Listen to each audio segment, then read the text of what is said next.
gender-based violence among conflict-affected refugee populations in the Global South and other humanitarian contexts. My name is Beth Macklin, and I'm a research specialist with the Global Women's Institute at George Washington University in Washington, D.C.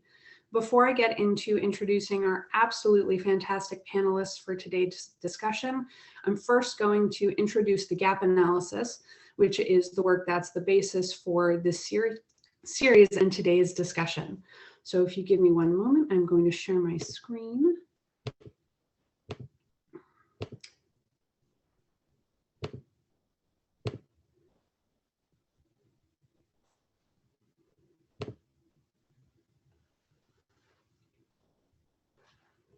Can everyone see my slides? Yeah. Thank you.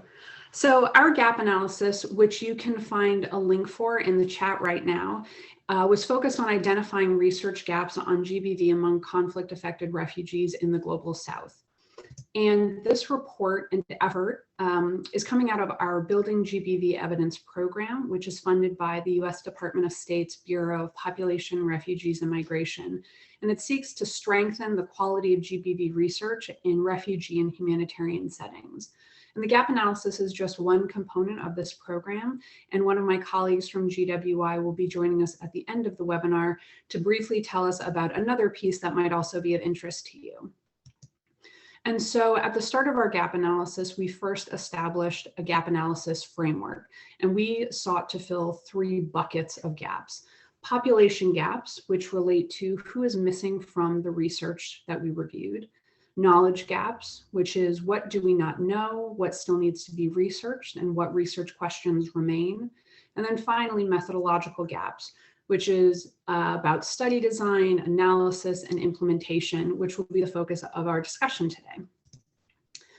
And in order to fill these gaps, we employed a 3-step screening process where we first collected publications through PubMed and Google Scholar to capture the academic literature. We then collected gray literature through online repositories as well as specific NGOs' online libraries. And then finally, we did an internal review where we had some of our colleagues from GWI review the list of publications we had collected, where they could then add any missing pieces that we somehow hadn't found yet. We then segmented these publications into 2 tiers to aid in our analysis. The first tier, which is where we put greater focus, were published between 2010 and 2020. They had an explicit focus on refugees and also an explicit focus on women and girls. Our second tier went back 20 years from 2000 to 2020, and it also included internally displaced populations and included other groups that have been impacted by gender-based violence, including men and boys and the LGBTQ+ population, among others. After completing the sorting process, we coded these based on our gap analysis framework, which are distinct chapters within the report. And then we analyzed and synthesized the information into 4 thematic areas. Then finally, after reviewing what we do know based on the existing literature we reviewed, we then sorted those and found the gaps that remained, as well as made recommendations about how we as a community of researchers and evaluators can move forward to fill those gaps. It is also important to make clear that there are limitations to our process. We only reviewed the publications that we collected through our specifically defined search strategy, which means that there may be publications that could have been relevant that just didn't fall within our web that we threw at the internet. The review also only included publications that were publicly available, which means that there may be information, particularly within NGOs' M&E portfolios, that might have been relevant but weren't available to us. And then finally, we only reviewed English language publications, which means that all of the amazing work that's being done in other languages was excluded. And so now I'm going to provide a very brief overview of the gaps we identified that are specifically related to our topic today. And if you'd like to learn more about the other gaps and the other chapters in the report, please take a look at it and also join us for our future webinar sessions, which will dive into those topics more deeply. So the basis for today's discussion is the methodological gaps related to design and implementation. And this can be broken into two gaps. The first is we identified a lack of clear documentation or transparency around issues of ethics, ethical considerations, and ethical decisions made over the course of the research process. A majority of the publications did reference using an IRB of some sort, either from an academic institution or a government entity. But there wasn't much detail on exactly what considerations were made or how those calculations weighing the benefits of research against the potential risks to participants was calculated. And one of the things that we used as a reference or a benchmark around the ethical considerations was the WHO guidelines for researching violence against women and girls, given that the high sensitivity of the subject of gender-based violence combined with the high vulnerability of refugee populations. And we were surprised that there was so little explicit mention of the components referenced in the WHO guidelines, given this combination of subject matter and population. However, we do acknowledge that it is possible that researchers and evaluators did consider the guidelines or more thoroughly consider the ethical considerations of their work, and they just didn't have room in their publications due to word limits or space limits, and therefore they couldn't highlight those. But it still is a bit concerning to us that we didn't see this highlighted or featured, given how important it is for the subject matter. And then the second gap was around limited research grounded in and guided by local expertise. And this can be broken into two distinct issues. The first is about who is conducting and publishing the work. The vast majority of the individuals or organizations publishing the research that we reviewed are based in the global north, whereas all of the research was conducted in the global south. And this is perhaps symptomatic of a variety of different issues around power and equity, including who is funded to conduct these studies, who is deemed a legitimate researcher, and also who has the ability to publish their work. The second gap, or the second aspect of this, relates to dynamics between the researcher and the participant and their wider community. We saw limited integration of local communities into the research process, including study design, data collection, analysis, and dissemination. The most common form of community inclusion we saw was around locals being hired for data collection and potentially some sort of local leadership or advisory group approving of or providing initial input on the study. But there was very little integration beyond that, and almost none in terms of community partners being involved in the decisions about the study design, the analysis, or the dissemination. So these are the gaps that are the basis for our conversation today about power, equity, and ethics in research on GBV and conflict-affected refugee populations in the global south. And so I'm going to stop sharing. And I'm absolutely thrilled to be able to introduce our three panelists today. Chichi Undie is a senior associate with the Population Council, where her research focuses on sexual and reproductive health and rights in girls' education. For the last decade, she has directed the Africa Regional SGBV network. She currently serves as CEO-cum-Research Director for Baobab, an FCDO-funded research program consortium focusing on filling gaps in evidence in SRHR in refugee settings in the East and Horn of Africa. Natsnet Gebrabrahim works as the Violence Against Women Prevention Coordinator at Raising Voices, a feminist organization based in Kampala, Uganda. Natsnet supports all efforts across the dynamic team, as well as participates in the leadership committee. She has been involved in the field of violence against women prevention and response since 2001 and has a strong background on addressing violence against women in the humanitarian context. Before joining Raising Voices, Natsnet worked in emergency and post-emergency settings in Eastern and Western Africa and Southeast Asia. And finally, Dr. Roxani Cristalli is a lecturer at the University of St. Andrews. Her research and teaching focus on feminist peace and conflict studies, as well as on the politics of nature and place. Roxani is particularly interested in the role and ethics of storytelling about violence. For over a decade, she has worked at the intersection of gender and peace building as an academic researcher and humanitarian practitioner, and she continues to advise international organizations on various aspects of gender, peace, and justice. She holds a PhD and MA from the Fletcher School of Law and Diplomacy, as well as a BA from Harvard University. And before I turn the floor over to Chi-Chi to start us off, I just want to share a brief note about how the Q&A is going to work after the presentations. Please use the Q&A box, not the chat box, to post questions that you have. If you use the chat box, we won't see those questions and then I can't ask them. If you have a question for a specific presenter, please be sure to include their name in the question so that I'm able to direct it to the correct person. And then lastly, we're using Zoom's upvoting feature. So if you see a question in the Q&A box that you are really excited about, please vote it up, which will help us prioritize which questions we ask during the Q&A session after the presentations. And that finishes the beginning of our session. And so I'm absolutely thrilled to now turn it over to Chi-Chi for her discussion, her section. Thank you, Beth, and everyone that's able to join us today. And let me begin with apologies about my faulty webcam. I'm so sorry that I'm not able to turn it on, lest it kicks me out of Zoom. But I'm really excited to be here today to discuss this particular topic, and would like to thank the Global Women's Institute for producing such a useful and important publication that really helps us find the way forward, so to speak, when it comes to what we need to be focusing on in research in fragile settings and how. And I was taking a look at the document recently, and I saw that it challenges us to get out of our comfort zones, which is something that I've been thinking about since last year.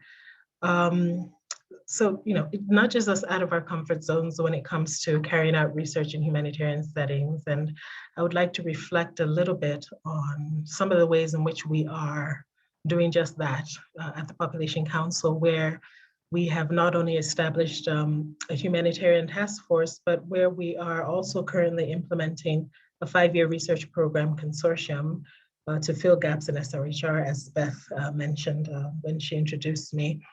As Beth mentioned, we refer to this research program consortium as Baobab. It's funded by FCDO.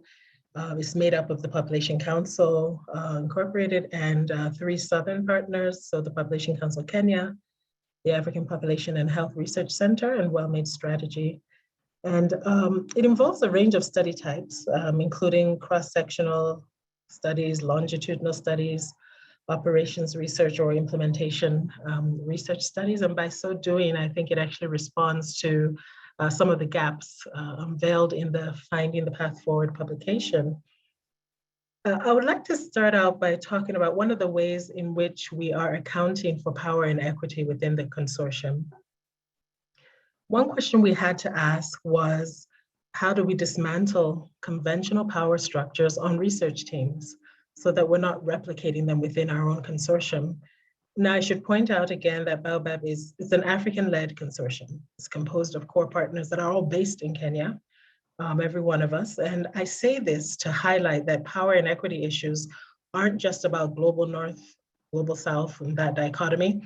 We have to consider these issues even within South-South collaborations when we are not only based in the same country, but even from the same region. So the Population Council is an international research organization. It's the current leader of the consortium. Again, the consortium lasts 5 years, and hopefully there may be a 2-year extension. We never know, but that used to be the case with these sorts of consortia in the past. But the point is that as an international research organization, the Population Council has 3 years. So we have 3 years, those of us that are the current leaders of this consortium, before we rotate off the consortium and have our leadership roles transition to a local partner within the consortium. And then in the meantime, mentor-mentee arrangements are built into the program to help foster leadership capacity for this, sort of foster the capacity to lead these kinds of research program consortia, only because there are a lot of organizations that have not necessarily had this experience, and not because they're not capable of doing so. And so we are spending time right now at the very beginning working in mentor-mentee arrangements. I currently serve as the research director and CEO for the program, and we have mentees in those same roles that we work closely with in order to ensure that by the end of the 3-year period, they're basically able to take things over. And I should point out that this plan isn't theoretical either. It's not just theoretical, it was deliberately written into our proposal, and it is built into our program's theory of change. So that is really one of the ways in which you can really say partners feel like there is equity. Partners feel like they will get their turn to hold the reins and so on and so forth. And in the meantime, they are prepared to do so. Since my time is limited, I'll move on to say a few things about ethics and how we're making deliberate attempts to account for ethics in our research process. Well, Beth already mentioned something about local advisory boards, and I want to agree with that and say that we researchers were typically well-versed in attending to ethics from an academic standpoint. I mean, we know how to communicate with the institutional review boards and the local ethical review committees, for instance, and we know how to secure our ethical approvals at those levels. But what about ethics from the perspective of the participants within humanitarian settings? In other words, what kinds of questions would our research participants ask us if they sat on our IRBs? And so one of the things that is built into our actual theory of change involves engaging very closely with local advisory boards, and specifically I'm talking about refugee welfare councils, the local councils and village health teams, including them throughout the process, and thank you for pointing that out as well, Beth, so that it's not tokenistic, and going even a bit further to ensure that our consortium advisory group, which is made up of a range of different experts that we meet with periodically during the year, that they are actually checking in during our periodic meetings to ask questions about how we're engaging and involving local advisory boards so that we're held accountable for real inclusion and for meaningful involvement. Another way in which we are giving attention to ethics in this particular program, the program again involves various forms of data collection, and we refer to the different surveys that we'll be carrying out under this program as multi-purpose surveys, given that they're for the purpose of not just data collection and understanding important issues within refugee settings, but that they also serve the purpose of allowing for service provision. So let's say we carry out a violence against children survey, which is one of the things that we plan to do with technical support from the Centers for Disease Control and Together for Girls, borrowing from their methodology, basically adapting the methodology and using their support as well. The plan is to basically move along with a service provision team so that while you have your data collectors, you also have your gender-based violence counselors along with you. And if we happen to be testing for HIV, you also have your HIV testers and counselors along with the team. So those are some of the things that we had to deliberately think about in order to delve into this really sensitive area of interviewing refugees and also children for that matter. And there are a number of other studies involved in the consortium, which I won't mention now. I could also talk about the issue of involving refugees as data collectors. I won't because Beth has mentioned that. I think I would just end, because I think my time is almost up, by just saying a word about the benefits of conducting refugee and fragile settings and whether they outweigh the risks. And I do think that we can do much more to evaluate that. But I also want to say that when it comes to populations such as these that are up against so much and that have so little, there's also harm in not knowing. So in other words, there's harm in implementing programs in the dark, so to speak, and in privileging intuition over evidence, as Julia Bunting, the president of the Population Council, would say. And I think we just need to figure out a way to do research right, so that doing nothing because we're afraid of harm isn't even a question anymore. I will end there. Thank you very much. Gigi, thank you so much for that wonderful presentation. I was scribbling notes throughout. I think talking about for the Baobab consortium, how do you first define what those power dynamics are so as not to repeat them? thinking about real inclusion of participants, thinking about how they fit into the ethical review process, so that is both not tokenistic and that there's real accountability to the research team. And then also just that ending point about how do we balance the need that this community has against the potential risks of harm during the research. And I think that's a really tricky fine line to walk. And I hope we can get into that a little bit more during our Q&A session. I'm now thrilled to turn it over to Natsna for our next presentation.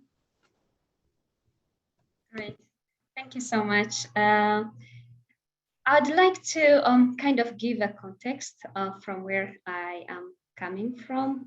Raising Voices, as Beth has highlighted during the intro, is an activist and feminist organization based in the Global South.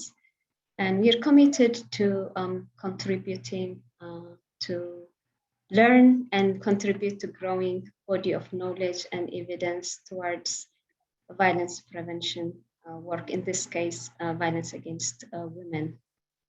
We generate knowledge from research and study, as well as from practice. We believe in practice-based knowledge. And we use what is generated into strengthening the work that we are doing, as well as sharing it broadly across the field. We have established multiple collaborations in the past years with academic and research institutes, both from global and global South and global North.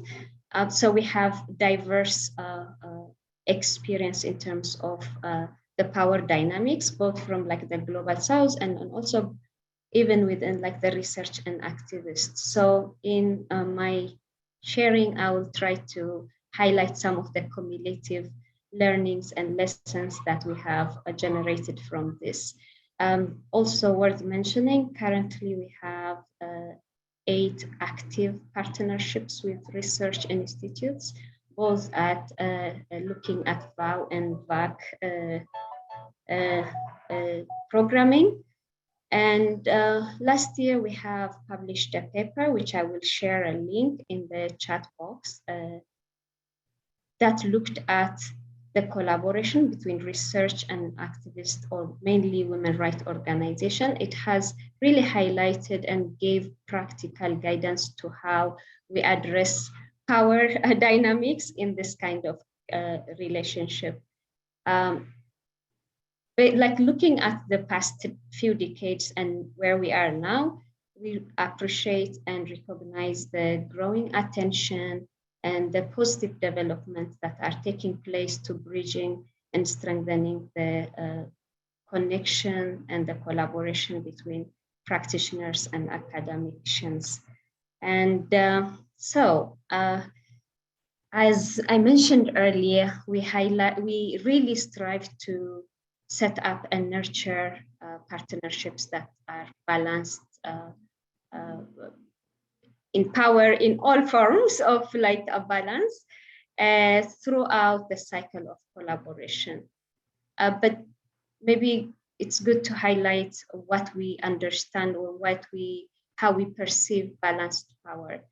When we think of balanced power, there are 3 key V's: value, voice, and visibility. Value and recognize the skills, expertise, roles, contribution that each party brings into the process. And voice, ensuring that there is a safer space for everyone to share views and perspectives freely. And also those who are listening should really be practicing active listening. Visibility in leadership, I think Beth has mentioned how publications were dominated by Global North, so we ensure we are visible in publications in all forms of showing and disseminating information. So how do we translate these 3 V's into action. So we integrate them in the process of collaboration at different stages. So when it comes with like setting up the collaboration, if it is a new partner, we spend time to check the alignment, understanding the values and principles that guide the work of the institution, and also checking deeply the level of commitment to nurture the partnership based on respect and recognition. So once these are checked, we feel like it's okay to formalize the partnership. So when partnerships are developed and signed, as we all know, articulating and clarifying roles and responsibility are quite clear, but we ensure data ownership of data is clarified to allow us access to the data information, and with clear protocols on how we use and share information moving forward. And then also a visibility of Raising Voices or Raising Voices staff in publications and events that share the findings of the research and study and learning in general. So that is in kind of putting that in paper, but that has to also be embedded in systems and structures and processes. So we ensure there is a process like regular check-in to communicate, share, update, have a consultation moments, and ensuring decisions are done jointly. I think Chiche had mentioned about mentorship. Similarly, we also set up a two-way capacity and mentorship structure and process to allow our staff understand research and research techniques, as well as supporting the researchers to understand the work that we are doing, the approaches, and so on. So it's a two-way street. And something that we also stress is our participation in analysis. Collective analysis or joint analysis is very important, that it's done in light or considering the context and the programming, so that when it is taken back to programming, it is relevant and applicable. And finally, when it comes to a moment of dissemination and research uptake, we stress that results are popularized and ensure that they are accessible by various audience, especially since we represent the activist community. We ensure it is presented in a way it is accessed and digestible for activist groups and organizations. And also when it comes to going to events and like sharing the findings, it's very important as activists, we are present and we share and represent the work that we are doing.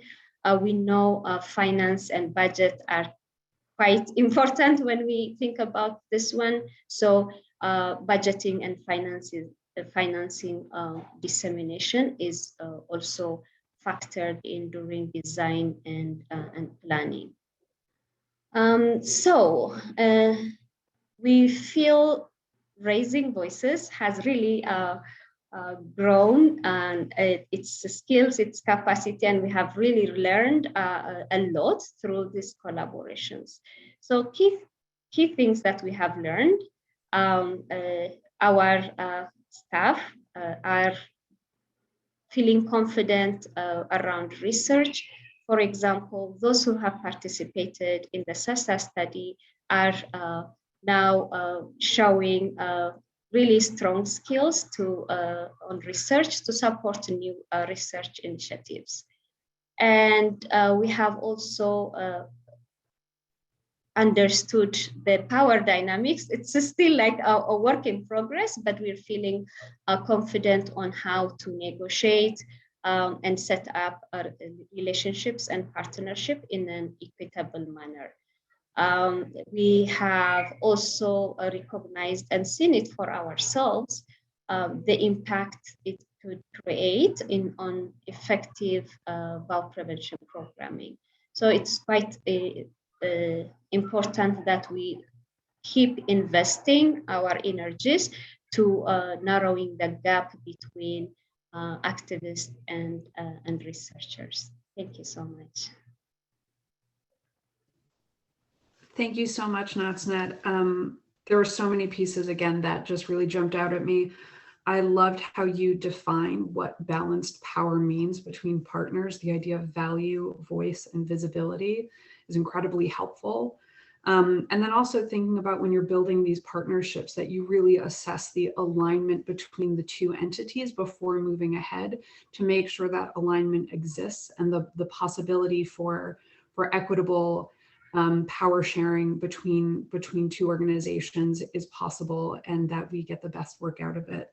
And then also the idea of collective analysis to ensure that the data that you're bringing back for programming is both relevant and applicable is so key, especially looping back for Chi-Chi's point about the clear need that this population has to ensure that the work that's being done meets those needs. So thank you so much. I am now very happy to turn it over to Roxani for our final presentation. Thank you very much. And hello, everyone from Scotland. What a joy to be here. A special thanks to the Global Women's Institute team and to Beth and to Chi-Chi and Natsnet for such fascinating presentations. I'm going to speak a little bit about an applied framework that we have recently published along with my co-authors, Elizabeth Hofecker, Kendra Leith, and Kim Wilson, and it's available open access. Jesse Weber has just helpfully put the article in the chat box for you. And I'm going to begin by acknowledging that it's frustration that often drives this work, isn't it? I am a scholar and a practitioner, and I sit at this intersection of scholarship and academic research on the one hand, and policy relevant applied practitioner research on the other. And I find very often the problems are known to all of us. So it's not that we don't know we need to disseminate research or that we need to include local voices or local partners in it, whatever that means to each of us. It's that we either feel like we cannot because of the structures and systems within which that research takes place, or we really want to, but we also want someone to tell us how. Tell me, how do I navigate these dilemmas? And so I think acknowledging that frustration as shared and common and also potentially generative is a good departure point for this discussion. And that is what fueled the paper that is in the chat box. It was sitting with our practitioner colleagues in the field of international development, humanitarian action, peace building, and their interlocutors saying, I will not participate in another 1,000-question evaluation. I don't have time. Here you are asking us to tell the same story over and over and over again without any actual benefit to us, the participants. And so I don't think these are just frustrations on the end of scholars, practitioners, and the people like me who straddle both identities. They're also frustrations on the parts of our interlocutors. And we wanted to think thoughtfully about what do we do with that? So I'm going to focus on 3 dimensions of our paper rather than walking you through the whole thing. The first is, how do you decide when not to collect data, when not to do research? The second is, how do we think about research as unfolding within an ecosystem of different actors as opposed to just among individuals? And the third, and if I have time, and if I don't have time, please ask me about it in the Q&A, has to do with funding and how do we treat donors as educatable in this process. So first, this question of when not to do research. To many in my practitioner work, the word research sounds quite foreign. They say, oh, we're not doing research here. This is just M&E. This is an audit. This is an impact assessment. This is a needs assessment. There is some sense that research is something that happens elsewhere by other people, perhaps in universities, perhaps for publication in academic journals. And all of these other inquiry-based processes aren't research. And my co-authors and I say people experience them as research in that they are interventions in their lives, right? Someone is showing up at your house with a clipboard or an iPad, asking you to answer questions. And if you're on the other side of that, it doesn't matter hugely to you whether the answers to those questions will be in a peer-reviewed journal article, a practitioner report, or an internal M&E, or whatever your acronym soup of choice is. What really matters to you is that you're taking time out of your day to tell a story. So when I am talking about deciding not to conduct research in a certain context, I don't just mean academic research for publication and a scholarly output. I mean deciding not to intervene in people's lives in ways that demand that they retell their story.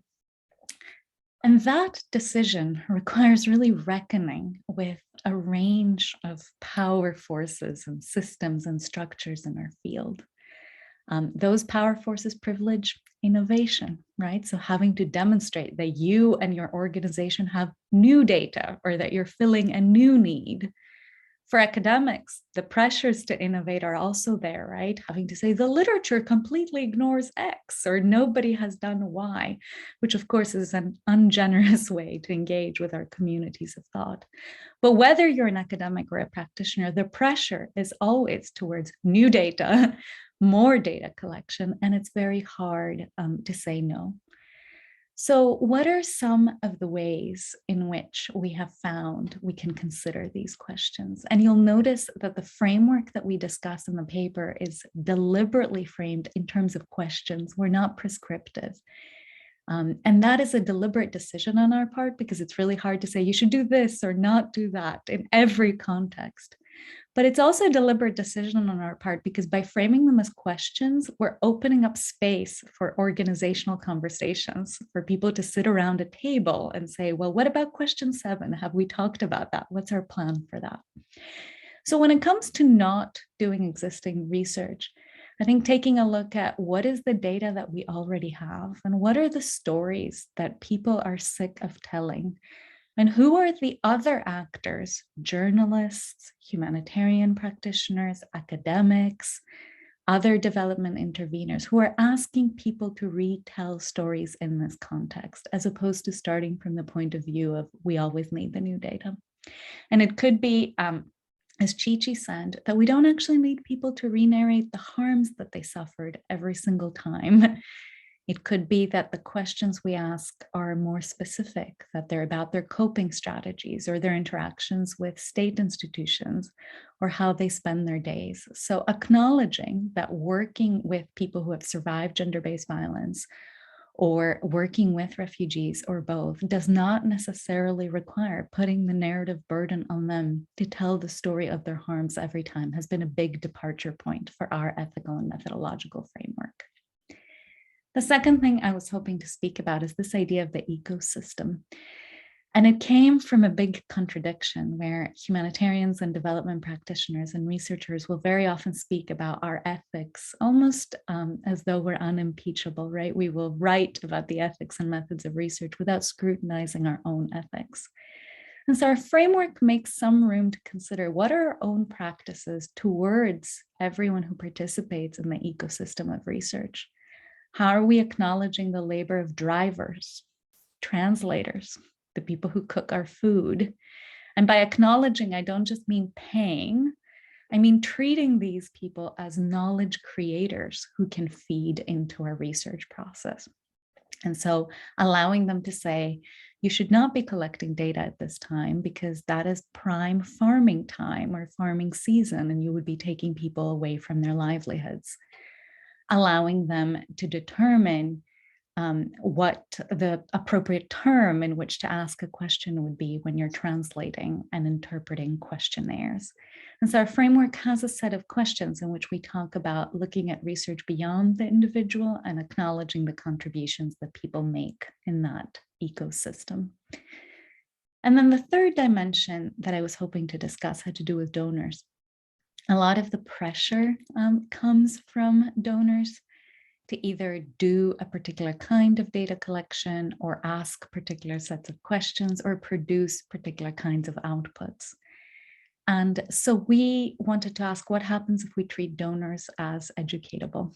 For my academic colleagues, you will see a parallel in how we talk about IRBs or ethics review committees, where we often think of them as, well, this is what they say ethical research looks like, instead of necessarily negotiating and saying, well, here are my parameters of ethics. And so we talk a little bit in the paper about how to work with donors and how to push back on the pressures and how to say, actually, part of being an ethical donor of work in this area is to not require people to talk to survivors about this aspect of their experiences once again, and to allow for different kinds of outputs that are accessible to survivors themselves, as opposed to just accessible within the academy or internal assessments and whatnot. So thinking about donors as part of the ecosystem of research in terms of what that research looks like, what gets funded, what methodologies we use, but also thinking about donors as malleable actors who are willing, perhaps, to do things otherwise if we have the difficult conversations among ourselves. Finally, in the concluding section of the paper, we talk about the tensions of applying our framework. So we develop the framework, we have a set of questions, we hope it will be useful to your organizations, and we'd love to hear from those using it as we have in the past. But we also talk about the moments of failure. Of what are the moments of our ethical failure or the limits of our ethical practice, and what happens when we bump up against those. And those are really important to document, but also difficult to document because of that need to perform ethical excellence and expertise at all times. And so we tell a couple of stories in the paper about how difficult it is to please the drivers, the enumerators, the translators, the research participants, and the donors at once, about how difficult it is to disseminate research in ways that speaks across these various audiences that we care about. I'm happy to discuss those further in the Q&A, but also to hear from you about the moments in which you bump up against the ethical limits of this work and how you navigate that and how we create space to consider that without feeling like we're putting the work in jeopardy. Thank you very much for joining us and for the opportunity to think about this, and I look forward to discussing further. Roxani, thank you so much for that. There are a lot of pieces that stood out to me.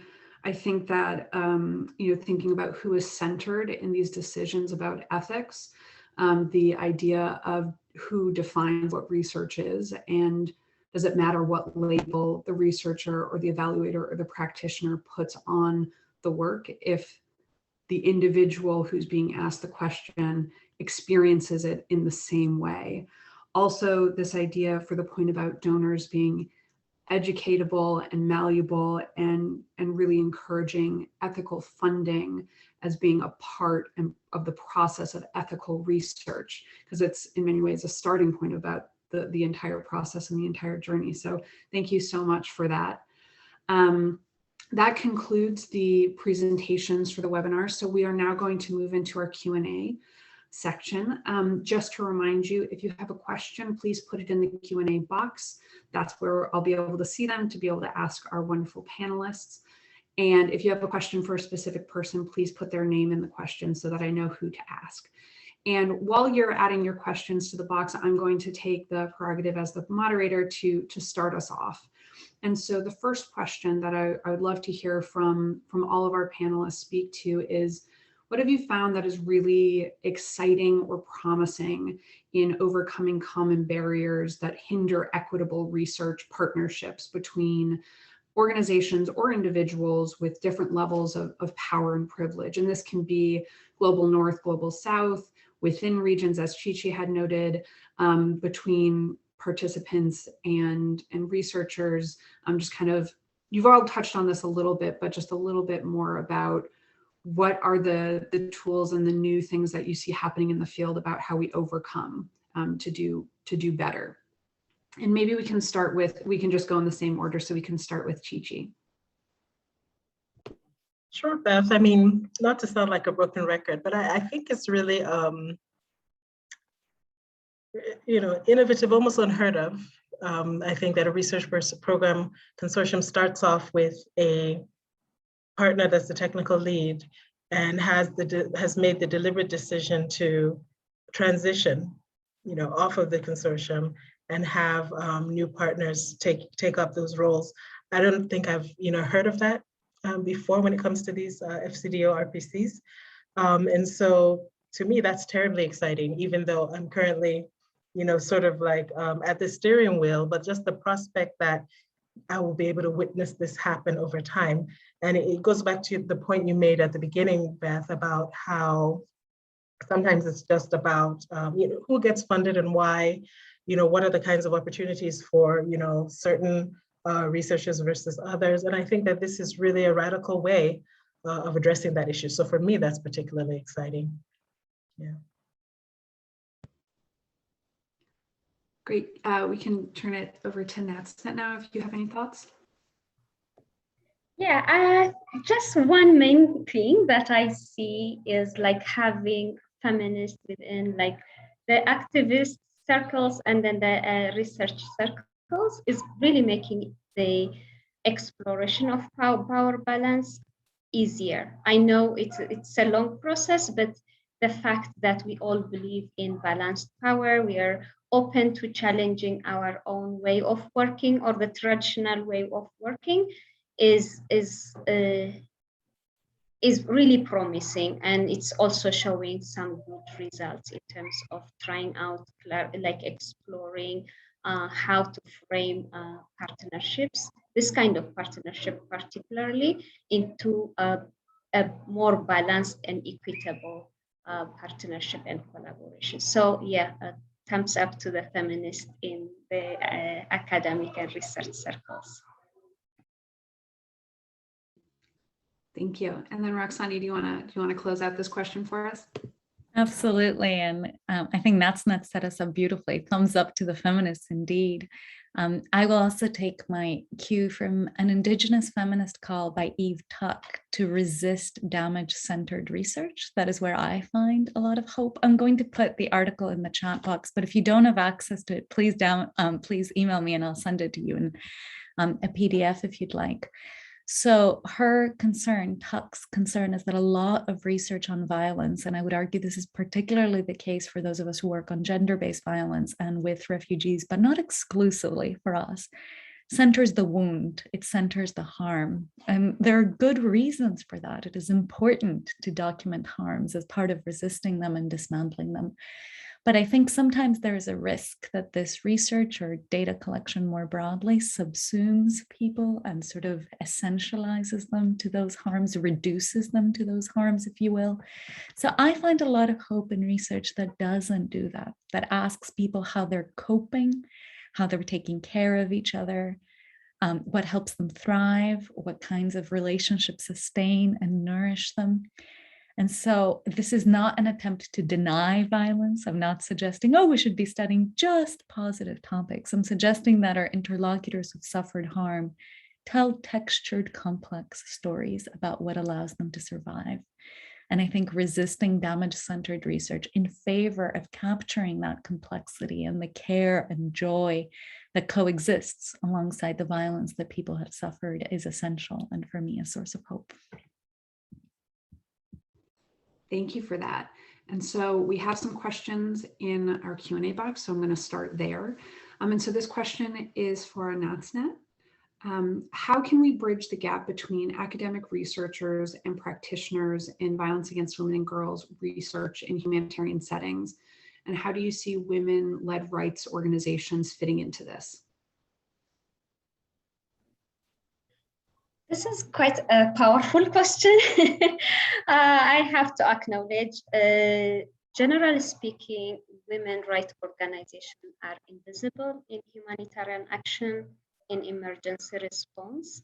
And the last couple of years, there is a growing attention to ensure women's rights organizations or groups are taking a key role in humanitarian action. So generally speaking, that is a priority to ensure that they are part of the action and they are visible. Their work is very visible. Actually, they do work, but it has not been receiving the visibility. So if we start from there, all the things that I have mentioned in my presentation will kick in. So, but if we make the women rights organization or groups are visible in humanitarian response or humanitarian programs, and we can be able to set up partnerships with these groups and organizations based on the lessons that we have learned from other activists. But something that we need to bring into humanitarian context is just recognizing the history and the context and the level of trauma people experience due to emergency. It could be a conflict related or like a natural disaster. So it has to bring this trauma sensitive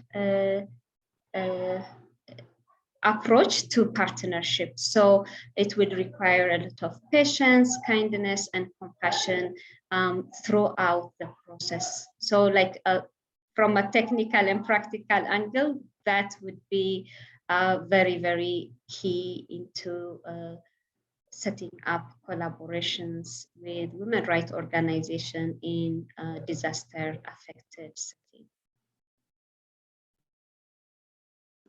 Thank you for that. And I also just want to give both Roxani and Chi-Chi an opportunity, if you have any thoughts about bridging the gap between academic researchers and practitioners in this work and how women-led rights organizations fit into that process. If you have anything to add, please jump in. I'm not sure if I'm going to say anything, if I have anything brilliant to say on this issue, but I will say that I suppose, being with an organization that really prioritizes, operations research or implementation science, there really is no getting away with, partnering with, different kinds of organizations that can do what you can't. So it's not research just for the sake of it. And so there's really a deep understanding of the fact that, all partners matter, and that in order to get where we need to go, we need one another. You know what I mean? So the different kinds of expertise, I think, are really appreciated. And so for me personally, it's just become a normal way of working, I guess as normal as breathing, but that's also because of the organization which I'm situated. You know what I mean? And I know that it will definitely be a struggle, let's say, for other kinds of organizations, but it really is the best way to work, the best way to have impact. And I think we're learning how to do better in these kinds of partnerships. We're learning how to become much more equitable. We're understanding what equity means when it comes to these partnerships, and we're seeing our own blind spots. So I guess that's what I would say about that. Thanks.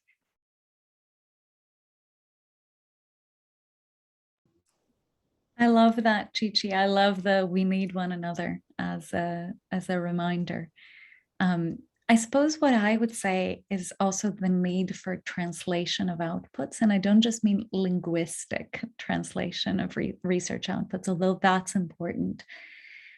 I think it is very hard to speak across audiences with the same text. So a peer-reviewed journal article or a book will speak to certain audiences, and a briefing paper to others, and a webinar to yet others. And often the same person is not skilled in producing all of these, in part because our training doesn't prepare us equally for all of these. So academics are trained to write in a particular way with particular citations for particular audiences. And I would be careful not to dismiss that. Very often in my practitioner life, we say, oh, this is too academic. I think there are things to be learned from theoretical work. And so I still think there's a value to academic work. As Chi-Chi said, we need one another. But that academic work, when it comes to academic practitioner partnerships, it's not just a case of, I'm just going to put it in bullet points and make it shorter and add more tables and pictures to make it speak to practitioners. It's a case of really creating a totally different output based on the same research and recognizing that someone at the front lines won't have time to read a detailed book, may not have the training or the interest in all of the theoretical dimensions. So it has to have different departure points. And that ties back to the funding cycles, right? That you think the work is done when something is published, but in fact, translating it into different outputs that resonate with others, figuring out what would resonate, getting it to others, having them tell you if it resonates or if you need to do it again. All of that shifts the timeline of when a project is over, with implications for the people involved in it and the funding associated with it. So I suppose I would say the biggest thing about bridging those gaps is recognizing that it may take different kinds of texts and encounters to get through to different kinds of audiences, and that we're not all necessarily equally well positioned to produce them. And we need to recognize that. Thank you for that. And actually, Roxani, there's a question in the chat box for you that I would love for you to jump in on. And someone has asked if you could share an example pertaining to your point 3 about treating donors as educatable. If you have any experience with that, we'd love to hear it. Absolutely. So as part of some of the work that we discuss in the paper, my colleague Kim Wilson and I were doing some work in the summer of 2016 and 2017 in Greece, where I am from. I was born and raised in Greece, working with refugee communities. And we were particularly interested in how money and socioeconomic class shape experiences of forced migration. Those of you who work in this field will know that money is almost a taboo word, that in part because refugees need to make themselves legible to humanitarian and development actors as people in need.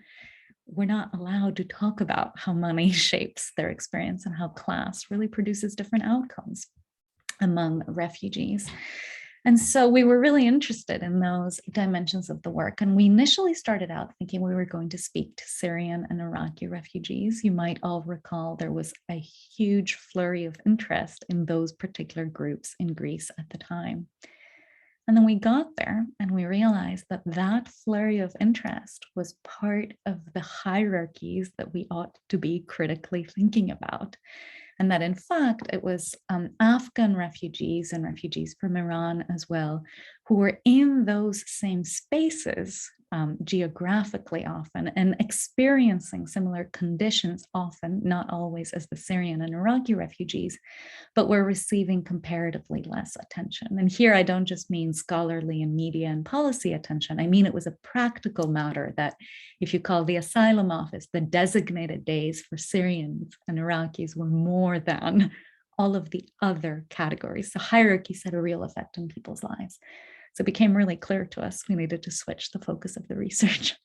The research is funded, and we had said to the donor, to the university, we're going to work with Syrian and Iraqi refugees. So what do?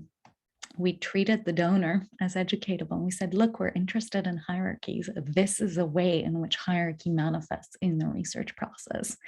And so if you actually want to understand the question that you say you do, this requires a pivot from what we proposed we would do and what you said you would fund us to do. And that pivot has financial implications. In this case, again, I'll be as concrete as possible. We needed to hire different interpreters because the languages we spoke and the languages we had prepared for did not match on to the people it became apparent that we would need to speak to. We needed to do different background research, different translation, and so on.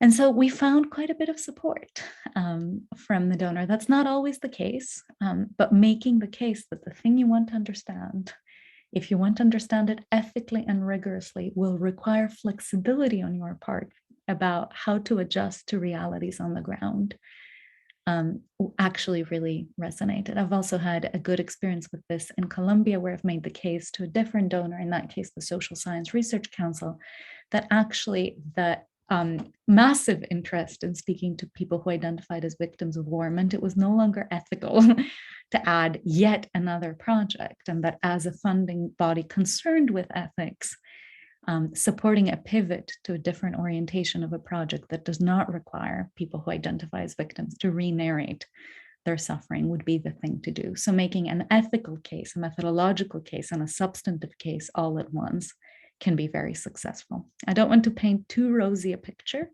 But I think it's important to give examples concretely of when it works and how it can work, so we can share strategies on that. I hope that's helpful. Thank you for that. And I'm actually going to ask our next question, which Chi-Chi has already answered in the Q&A chat, but I wonder if she might share her answer aloud, and then if NatsNet has anything to add. This again speaks to the issue of working with donors. So someone wrote, how have each of you found working with donors on these issues, ethics, equity, allowing for failure, particularly for research in humanitarian settings with limited timeframes, donors perhaps not as familiar with research? So Chi-Chi, I know you've written an answer, so I wonder if you could maybe start and just kind of sharing your thoughts aloud, and then NatsNet, if you have anything to add, we can move to you. Sure. I mean, I just took the juiciest one for me, which was around failure, quote unquote. And I was just saying that increasingly, we're hearing the term, adaptive programming, adaptive research, that sort of thing. And I think it just shows the increase in understanding that just like life, interventions, research and whatnot can be messy. And getting the road to useful research is not necessarily a linear one. And there needs to be room to sort of stop and course correct based on the data you're already collecting. I mean, that's really what the point is, after all. And so I think people are embracing that much more. And that's been my experience, in quite a number of recent programs. Thanks.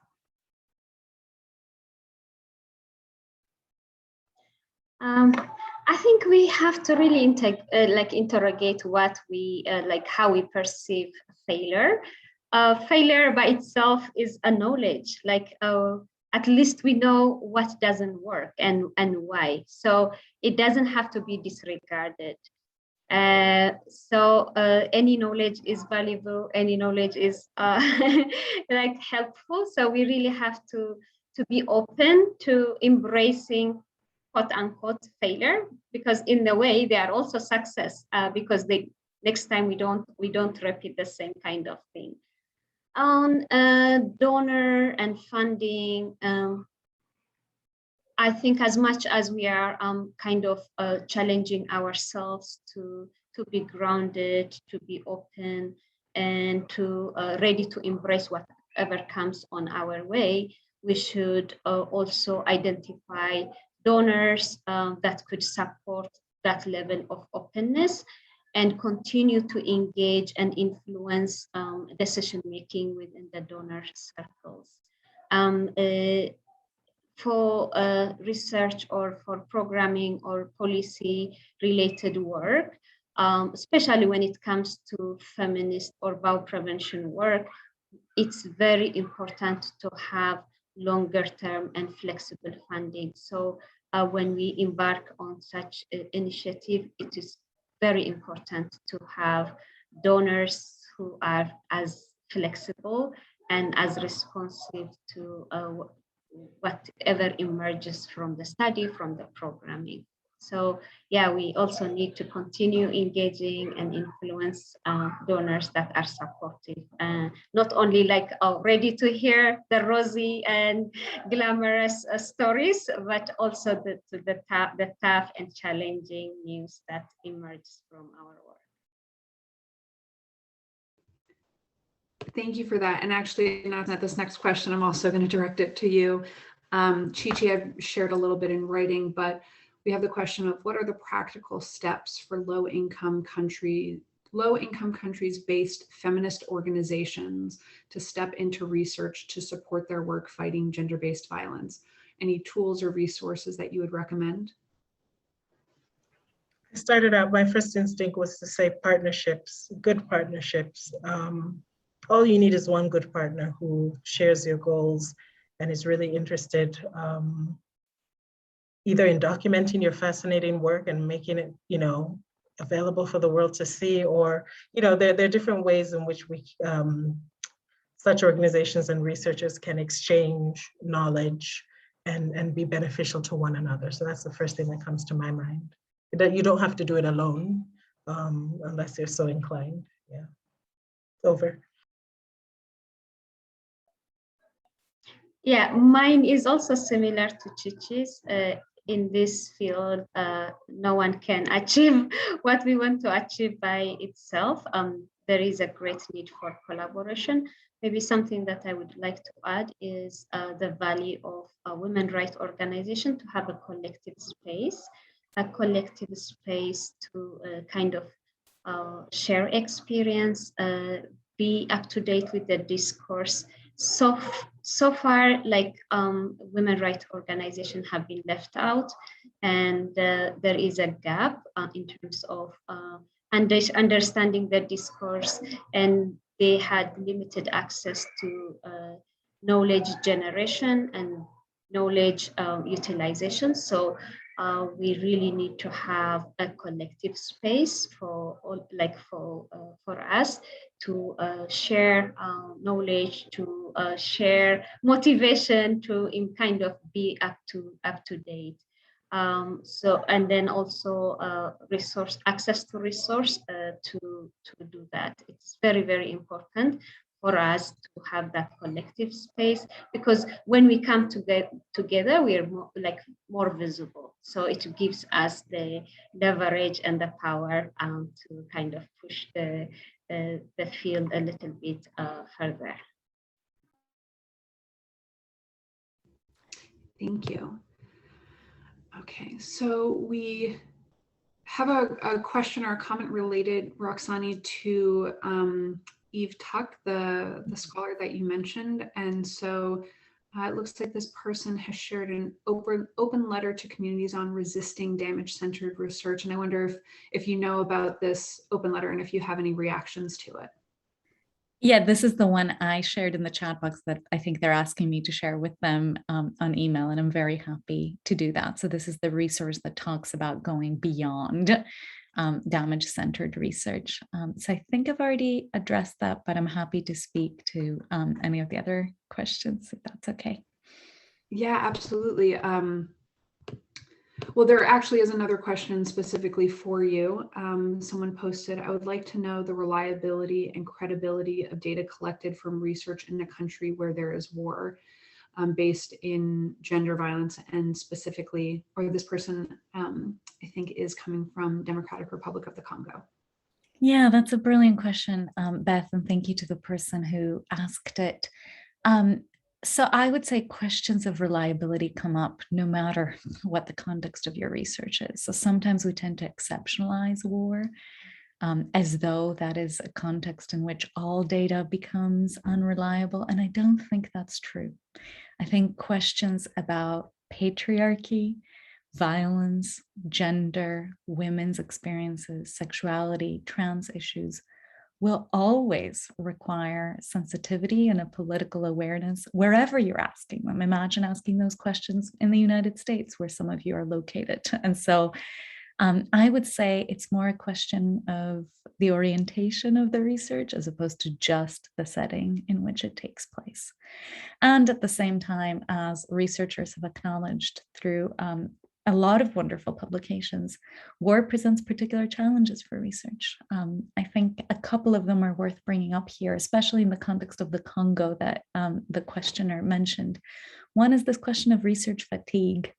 What does it mean for a place to have become an iconic place or the archetypal place to study a particular form of gender-based violence? It attracts international attention, it attracts funding, it attracts researchers, interveners. And I think that can put populations on the other end of that attention in a rather difficult spot, where they either have to keep telling the same story over and over again, or that story becomes the single story that they can tell in order to access assistance. And so asking ourselves, how are we part of an ecosystem of research saturation, research fatigue, and narrative expectations, especially in war, is particularly important. And then also the question of sequencing. Some questions in war are more urgent than others. So asking ourselves, do I really need to ask this question in active conflict? And who benefits from it, and in what way? Or is this a question that can wait until later, is another consideration. And I see a couple more people in the chat box saying they want copies of the open letter, and I'm happy to share those with them. Thank you for that. We also have a question. So this webinar series is building off of the gap analysis that the Global Women's Institute conducted. And so there's a question to all of the panelists asking, based on your research work and experience, where do you see gaps, thematic areas in researching gender-based violence in humanitarian settings, i.e. areas unresearched or need to be further researched? And Chi-Chi, I really appreciate your written response in which you highlight our report, the gap analysis report. The link is in the chat. We'll post it again. Has a 2-page spread where it is a breakdown of all of the gaps that we identified based on population, knowledge, and methods.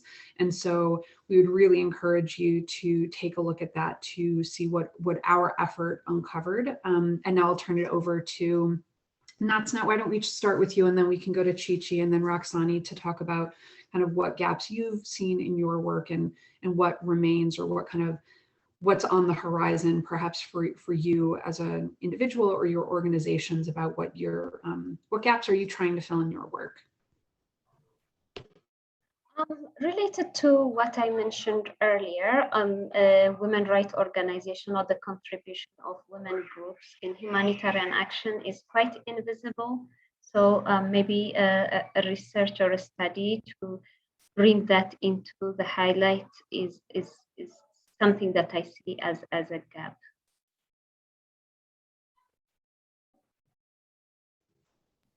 Yeah, and in addition, I would say almost anything to do with children and adolescents. I think there's just not nearly enough. But in addition to that, in our work under Baobab, we work very closely with UNHCR. And, they themselves, talk about how, there really is nothing, we're nowhere near to understanding the prevalence, of these different forms of violence. So sort of rigorous, robust surveys around this issue in contexts where you can. I understand that not every humanitarian context is amenable to that sort of study, but quite a number of them are, and we still sort of have to guess. Still a lot of what we do is based on just intuition or based on sort of service provision data. So there really is a whole lot to do there, I think, in terms of sort of just, robust cross-sectional surveys, not to mention longitudinal ones where you can. Thanks. Yeah, that's a great question. So first, I would say there are systematic gap maps out there. I'm putting an example of one that UNICEF and Innocenti have done on what are the gaps. So they've mapped all of the literature and talked about the gaps. Beth also talked about gap mapping earlier on, and I think that's really important to amplify. The International Rescue Committee, the Initiative for Impact Evaluation, all of these are organizations that undertake exercises that tell us exactly what the gaps are. And so I'm very happy to offer my own sense of what they are, but I also think identifying the gaps is itself an evidence-driven exercise. And I'm very grateful to organizations in the field that say, here they are, so that we can begin to address them in a more concrete way. On my end, there are two particular areas that pique my interest. I wouldn't necessarily say they're gaps, but I think they're promising areas for further research. One has to do with sexuality and the ways in which sexuality can be completely eclipsed in humanitarian development and peace-building discussions of gender. So how does sexual orientation, sexual identity, people's relationships affect their access to different systems and protection, but also affect their vulnerability and coping strategies? Again, the reason I hesitate to call it a gap is because feminist activists and others on the ground are doing a lot on this issue, but research and practice has not quite caught up with reflecting that level of activity in our work. And then the second for me is this area of care, looking at caring practices as sustaining life in the face of violence, looking at how people experience care, provide care, create relationships, create and sustain life, not just among humans, but between humans and the rest of their environment, the more than human environment. For me, is an area that holds a lot of promise, both substantively, but also ethically and methodologically. in terms of thinking about the imprint of our work and the mark that it leaves on those on the other sides of our questions. Thank you. Thank you. And I see that there's a question that was just added to the chat. So I'm going to ask that and then close with one final question of my own. I think this is for everyone on the panel. Are there experiences we can learn from that safely brings in voices of adolescent girls and younger girls into research, policy, and programmatic dialogue in humanitarian settings? And I'd like to start with Chi-Chi, and then we can go to Roxani and then Natsnet. Sure. I mean, you know, my honest answer is that I don't know when it comes to humanitarian settings specifically. What I do know is that in non-humanitarian settings, there are definitely, you know, all kinds of models for doing so, which, you know, I'm sure that we're already aware of, such as, you know, having adolescent sort of advisory groups and so on and so forth. Attached to research programs and, you know, attached meaningfully to research programs and so on and so forth. And I don't see any reason why such approaches, which have worked well in other settings, couldn't be adapted for use in humanitarian settings. Thanks. Yeah, I will put an example in the chat box. This is not necessarily an endorsement as much as an illustration. There's a program called TEGA, Technology-Enabled Girl Ambassadors by the Girl Effect, that actually makes adolescent girls collect data on their own experiences rather than just being research participants. I would say the starting question is not, can adolescent girls or can anyone do this, but what is your purpose in engaging with someone as a particular kind of interlocutor? Why are we asking questions of them? How can we treat their agency as central to the process of asking questions? And how can we think about their vulnerability beyond this flat, vulnerable, not vulnerable, protected, not protected way?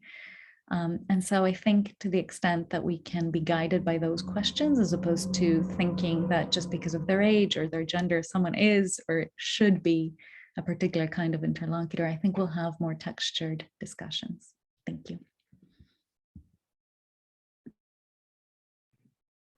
I don't think I have anything to add into this. Okay, I just wanted to make sure that everyone had an opportunity to respond to the question.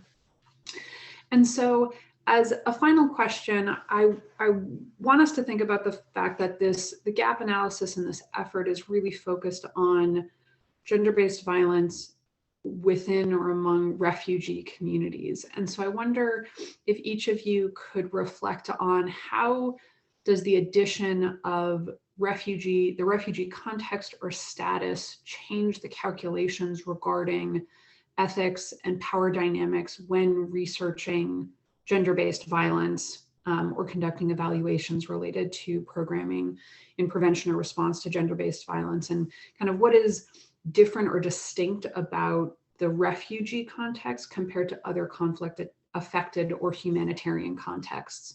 And so I wonder if we can actually go in the same order that we had our presentation. So Chi-Chi, Natsnet, and then close with Roxani. Sure, thank you. On the very first project, my very first refugee setting research project took place in a particular country. I was terribly excited. We were doing a particular intervention study within a series of health facilities, and the providers kept talking about the services that they offer to survivors, and they kept talking about essentially their one-stop sort of center.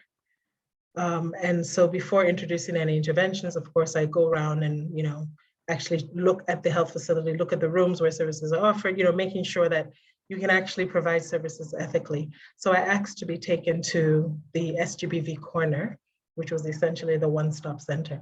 And it turned out to be a bench under a tree.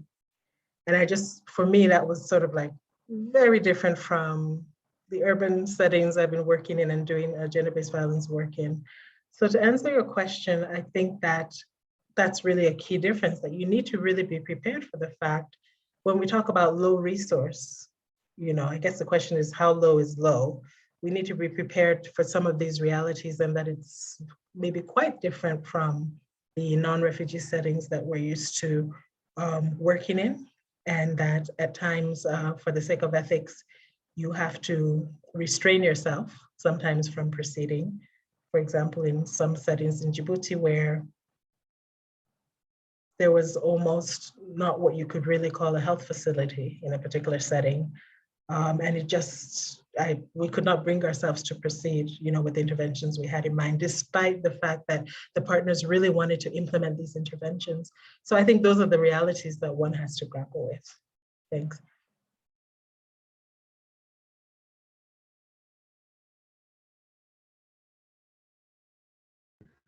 Natsnet, can you please unmute yourself?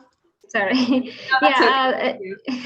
So assuming that the point that Roxana mentioned earlier, do we really need to do like study and research in that context is checked? I just want to highlight that there needs to be a power, like a thorough power analysis in a refugee context, because being in exile, going through displacement brings a different dimension to the power dynamics. Say it in the refugee community or in the groups and organizations that represent the refugee community. So it's not like a cutting and pasting way of doing things, but really opening our eyes to understand how power dynamics and sense of powerlessness because of the experience, the movement, being in a different country manifests in that context is very, very important before we embark into this kind of work. Yes, I think that's perfectly said. A couple of things that I would add. First, we need to acknowledge that displacement is temporally and spatially diffused. That is, being a refugee is not just about being in the official, formal, recognized camps, nor is it quite a time-bound experience, just the time of applying for asylum or shortly after arriving in a country. And a lot of existing data collection privileges the formal official spaces and that initial time, right? The time of after flight or applying for asylum, missing out both the protracted nature and all the other informal unofficial spaces and vulnerabilities and coping strategies that crop up in them. So to the extent that we can be imaginative about where refugees are located and how long the experience of displacement affects someone over the course of a life and how to capture those spaces and time horizons, I think our research will be all the more sophisticated for it. And then the second thing for me has to do with thinking through refugee interactions with humanitarian bureaucracies and state authorities as part of the violence that refugees experience. So if we're really going to take seriously this commitment to study up and to examine hierarchies and to question power, then we sometimes have to see the state itself and the humanitarian system itself as causing some of the harm that these people are experiencing, and studying that and documenting that rather than treating interactions with humanitarians or the state as always potentially benign. And that's not a revolutionary insight if you speak to a refugee, but somehow a lot of the practitioner and scholarly work stops short for systemic and structural reasons of critically engaging with the harm that comes from those interactions. And I think that's potentially an ethical orientation for us to consider. And practically, that would mean not asking necessarily refugees to re-narrate their stories, but looking at how the state and its various institutions and humanitarian agencies create room for particular narratives of displacement while occluding others. Thank you. Thank you so much for that. I think that's a wonderful way to end our discussion.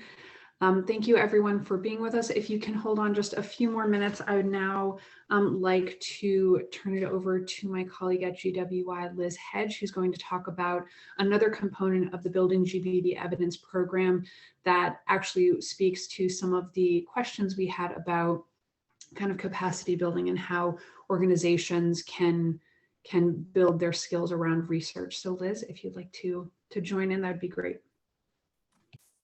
Thank you also again to our panelists. It was a really engaging conversation and really important for researchers and practitioners alike. So I am excited to share that we are launching the technical portal, assistance portal on the Building GBV Evidence website. So this is a no-cost portal for organizations that are working in refugee settings, you know, women's rights organizations, civil society organizations, and the like. If they are interested in receiving some no-cost support in working on research on gender-based violence in refugee contexts or humanitarian settings, our team is on standby to provide some of that support to you. So I'll just, or if Beth, if you wanted to share the website on your screen really quickly. I just wanted to show everyone the webpage, or if not, Jessie has put it, no problem. Also, Jessie's also put it in the chat for everyone. So on the website, you'll see there is a tab called the Technical Assistance Portal. You'll see that at the top of the page. And then you click on the portal and click on the Technical Assistance Portal, and you'll see the description of the portal, what types of support we can provide, and then you complete the form. And that will be sent to us at GWI. Oh, thank you, Beth. So then you fill out this request for free support form, and then we'll then assess whether we have, you know, what type of capability and capacity we have to support your request. I will also be emailing out some information on this after this webinar. So stand by. Thanks, Beth, again for sharing. Yeah, thanks, Liz. And this is now the end of again, this is the first part of a 4-part webinar series, understanding the gaps in research and evaluation on gender-based violence among refugee populations in the Global South. I want to extend my deepest gratitude and appreciation to Chichi Undie, Natsne Gibrabraham, and Roxani Cristalli for joining us for this, for sharing your immense experience and wisdom on this topic. I want to thank everyone who joined us to be part of this, for sharing your questions. And then I also want to thank my colleagues at the Global Women's Institute, Angela Barassa, Jessie Weber, Liz Hedge, Maureen Murphy, Skylar Wynn, for all of the work and support in putting this event together. So thank you so much for being here, and please be on the lookout for part 2 of the webinar, which will happen in February. Have a good day, everyone.